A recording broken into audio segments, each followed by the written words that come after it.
Alhamdulillahirrabbilalamin. Sesi kali ini adalah mudzakarah tanya jawab antar jamaah.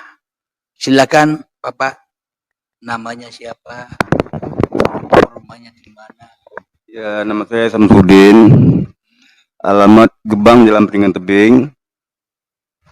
Jadi saya ingin mau tanya masalah tentang kita mempersedekah, kita doa kepada orang tua kita. Pertama sekali kita baca kerasulan gitu ya kan. Satu kita kepada arwah-arwah kepada orang tua kita. Itu saya yang saya sampaikan kepada Pak Kiai. Ya, apakah sampai itu hajat niat kita?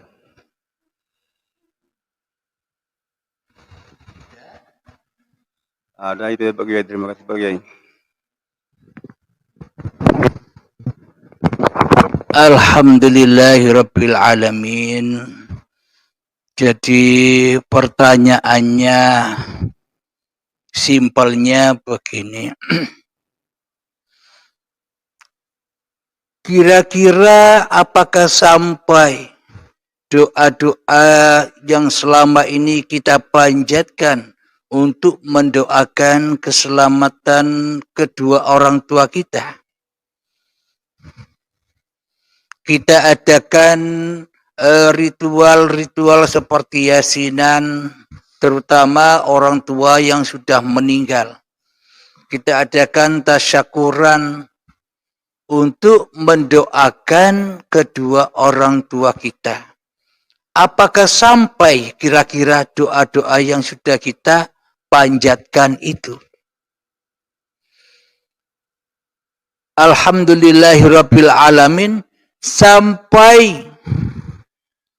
Sampainya doa itu hanyalah bagi anak-anak yang soleh saja. Jadi makna anak yang soleh di sini bukan anak yang sering mendoakan orang tuanya.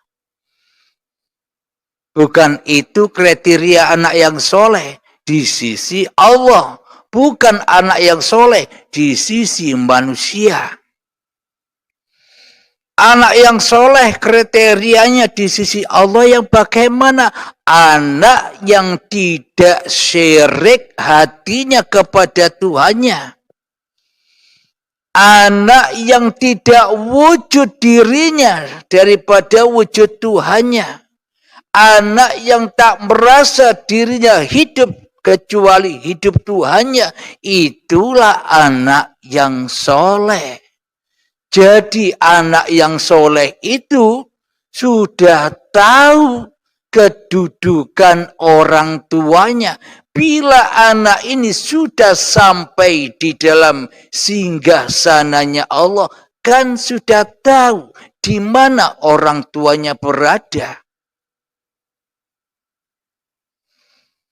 Tapi bagi anak yang tidak soleh, bagi anak yang belum bertaubat dari kesyirikannya, bagi anak yang masih menjadi Tuhan di dalam hatinya, ya pasti menyangkanya kepada orang tuanya, disangka orang tuanya di kuburan sana diazab, disiksa, dibelenggu oleh para malaikat mungkar dan nakir.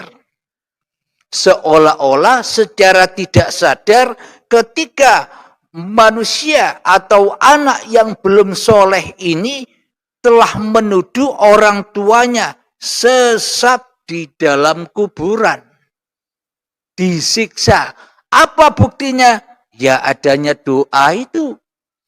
Kita memanjatkan doa untuk keselamatan kedua orang tua kita. Logikanya demikian. Seolah-olah kita mempersiapkanlah makanan-makanan yang enak kesukaannya ketika masa hidupnya, pakaian-pakaian yang indah yang disukainya saat hidupnya, kita persiapkan untuk dikirimkan ke orang tua yang sedang ditahan, yang sedang disiksa agar tidak disiksa lagi, agar menerima kiriman-kiriman kita, agar bisa terselah siksaannya atas kiriman-kiriman kita.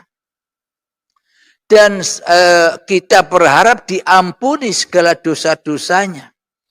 Itu kan berarti kita sudah menganggap ayah atau orang tua kita sebagai pendosa. Kenapa kita mendoakan begitu kan? Ya Allah, ampunkanlah kedua orang tuaku yang sudah meninggal. Kebanyakan begitu karena anaknya tidak soleh, yang tidak tahu kedudukan orang tuanya.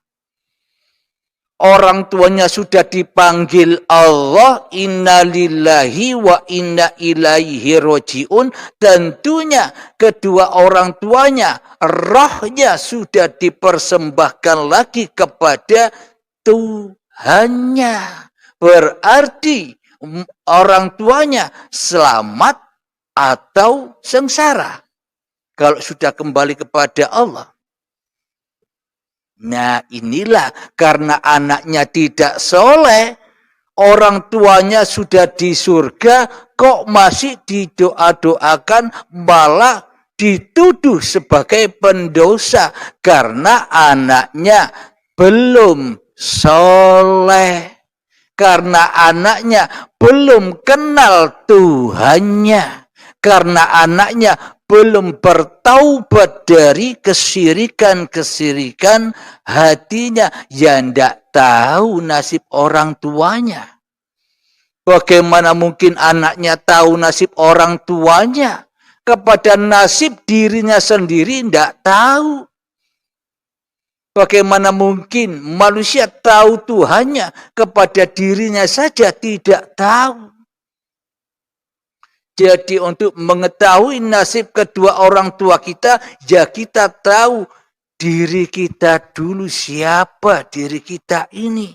Kalau diri kita sudah kembali melepaskan pengakuan-pengakuan bahwa wujud, hidup, kekuasaan, ilmu, amal, semua ini bukan hak milik kita, berarti sucilah diri manusia kita dari hawa nafsu kita.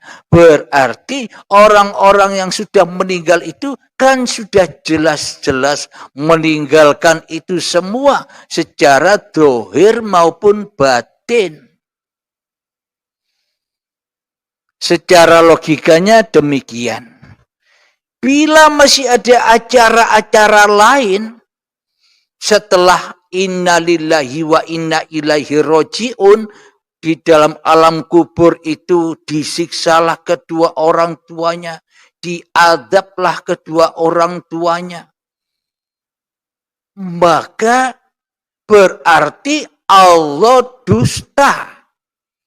Berarti Allah pembohong. Bila masih ada acara lain setelah kematian manusianya.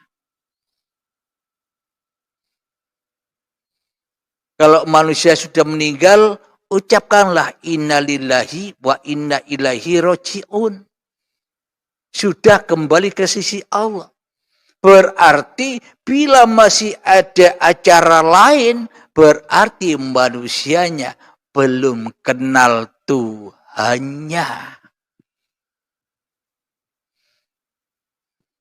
Coba kita cek dan kita ilustrasikan dengan logika-logika yang bisa kita terima dengan akal sehat kita. Ketika tidur, kita tidur nyenyak. Meskipun semua para malaikat, meskipun semua para nabi, meskipun seluruh makhluk yang ada di alam semesta ini menanyai kita, Marabbuka, tapi Anda tidur, kira-kira Anda tahu. Anda respon, kalau Anda tidur nyenyak, ditanyai seluruh alam, bro, marobuka, siapa Tuhanmu bro? Kira-kira Anda tahu?